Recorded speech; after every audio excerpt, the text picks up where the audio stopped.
Welcome back. मैं हूं आपका होस्ट फैजुल बारी।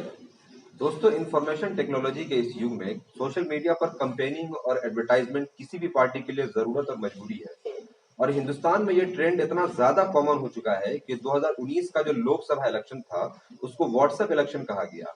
आज हम लोग इस वीडियो में बात करेंगे कि कैसे बीजेपी आईटी सेल का व्हाट्सएप पर डोमिनेंस और कंट्रोल है, और साथ ही देखेंगे कि कैसे व्हाट्सएप पर BJP IT cell fake news यानी झूठी न्यूज स्प्रेड करती है और इससे हमारे सोसाइटी को कितना नुकसान हुआ है।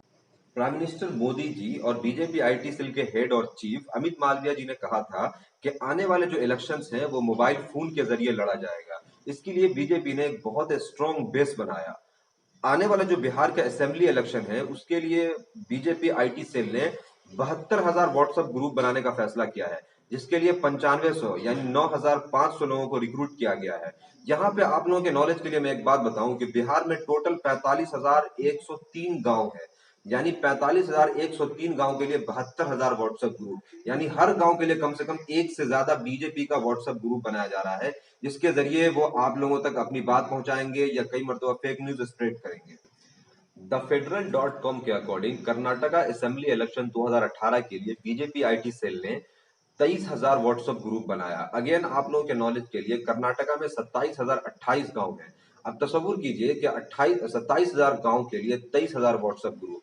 इसके अलावा रेडिफ डॉट कॉम के अकॉर्डिंग वेस्ट बंगाल में बीजेपी आईटी सेल ने 55,000 व्हाट्सएप ग्रुप बनाया। 2001 का जो सेंसस की रिपोर्ट है उसके अकॉर्डिंग वेस्ट बंगाल में 40,783 गांव है। अब सोचिए कि 41,000 गांव के लिए 55,000 WhatsApp group BJP IT cell का, जहां आपको पता है कि बीजेपी आईटी सेल क्या करती है, और मैं इस वीडियो में आगे बताऊंगा कि कैसे बीजेपी आईटी सेल झूठी न्यूज स्प्रेड करती है। 2019 लोकसभा इलेक्शन के लिए सिर्फ यूपी में 2 लाख बीजेपी आईटी सेल के लिए रिक्रूटमेंट हुआ था। इसके अलावा पूरे हिंदुस्तान भर में 9 लाख लोगों की बीजेपी आईटी सेल के लिए बहाली हुई थी, और उनका काम यह था कि बीजेपी आईटी सेल के लिए एक व्हाट्सएप ग्रुप बनाना है और एडवर्टाइजमेंट और कंपेन करना है। अगेन आप लोगों के नॉलेज के लिए हिंदुस्तान में 6,49,481 गांव है। 6,49,481 गांव के लिए जो 9 लाख लोगों का रिक्रूटमेंट हुआ था, और उसके रूल के हिसाब से 9 लाख व्हाट्सएप ग्रुप बनता है। किसी भी पार्टी का जो आईटी सेल है उसकी ये जिम्मेदारी होती है या उसका ये काम होता है कि अपने पार्टी के लिए कंपेन इस तरह से करें कि उनके पार्टी का जो अचीवमेंट है उसको, और जो अपोनेंट जो राइवल है यानी जो प्रतिद्वंदी है उसके फेल्योर को आम आदमी तक बताएं, आम आदमी को उसके लिए जागरूक करें। मगर बीजेपी आईटी सेल के केस में ये बिल्कुल उल्टा है, क्योंकि बीजेपी झूठी न्यूज और हेटफुल न्यूज को स्प्रेड करने के लिए बहुत ही ज्यादा बदनाम है। बीजेपी आईटी सेल कितनी ईमानदारी से काम करती है इसका अंदाजा आप उनके जो हेड है, उनके जो चीफ है अमित मालविया, उनके उनका जो पोस्ट है, उनका जो ट्विटर का जो ट्वीट है, उसी से आप अंदाजा लगा सकते हैं। पूजा चौधरी एक जर्नलिस्ट है, उनके रिसर्च और आर्टिकल के अकॉर्डिंग उन्होंने अपने आर्टिकल में अमित मालविया को 16 मरतबा झूठी न्यूज स्प्रेड करने के लिए उनको एक्सपोज किया है। अब आप सोचिए कि एक आदमी जो बीजेपी आईटी सेल का हेड है, जिस पर पूरे भारत की नजर है, जब वो झूठी न्यूज फैलाते हैं तो एक नॉर्मल और आम जो बीजेपी आईटी सेल का मेंबर होगा उसके बारे में क्या ही बात किया जाए।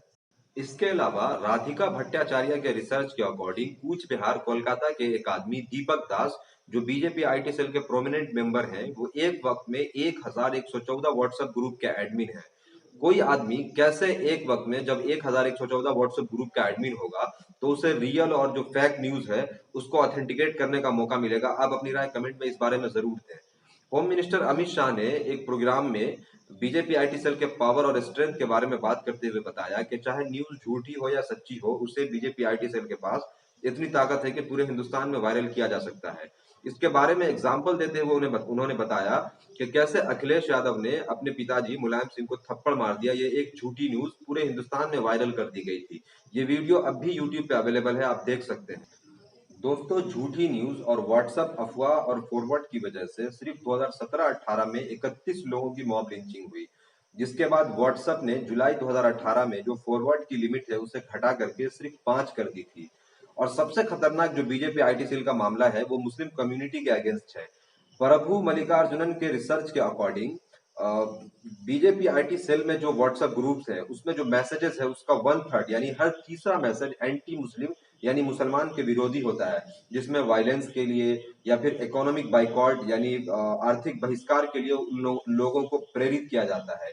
इसके अलावा एक दूसरे रिसर्च के अकॉर्डिंग बीजेपी आईटी सेल का जो व्हाट्सएप ग्रुप है उसमें बहुत सारे लोगों को रैंडम यानी बिना पूछे हुए ऐड कर दिया जाता है।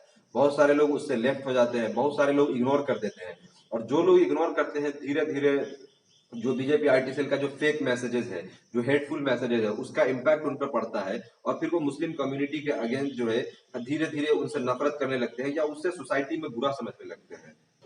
दोस्तों, बीजेपी इतने बड़े और स्ट्रॉन्ग आईटी सेल को कैसे मेंटेन करती है, इसका सिंपल सा जवाब है 2017-18 में बीजेपी ने एडवर्टाइजमेंट और कंपेनिंग के ऊपर 567.43 करोड़ रुपया खर्च किया था, जबकि उसी साल कांग्रेस ने सिर्फ 29 करोड़ रुपया खर्च किया था। आप अंदाजा लगाइए कि कहां 567 करोड़ और कहां सिर्फ 29 करोड़।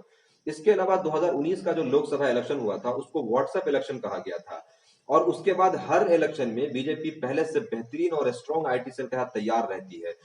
अभी जो बिहार का विधानसभा इलेक्शन होना है उसके लिए 72,000 व्हाट्सएप ग्रुप बनाया गया है, और कोरोना वायरस के बाद ऐसे भी सारी जो भी इलेक्शन है वो व्हाट्सएप और क्या कहते हैं सोशल मीडिया पे ही होगा। तो और भी ज्यादा आईटी सेल का वैल्यू बढ़ने वाला है। आपको और भी इस तरह की न्यूज सुनने को मिल सकती है कि अखिलेश यादव ने मुलायम यादव को थप्पड़ मार दिया, तेजस्वी यादव ने लालू यादव को गाली दे दिया।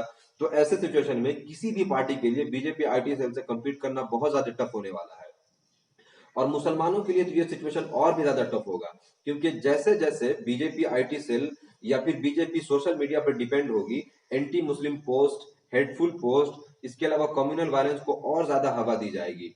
तो ऐसे में हम सबको और आप लोगों को, तमाम हिंदुस्तानियों को अपनी रिस्पॉन्सिबिलिटी को समझनी होगी, और जो भी फेक न्यूज यानी झूठी न्यूज है और जो भी हेटफुल आपको पोस्ट दिखता है उसको ऑथेंटिकेट करके काउंटर करना होगा, उसको रिपोर्ट करना होगा।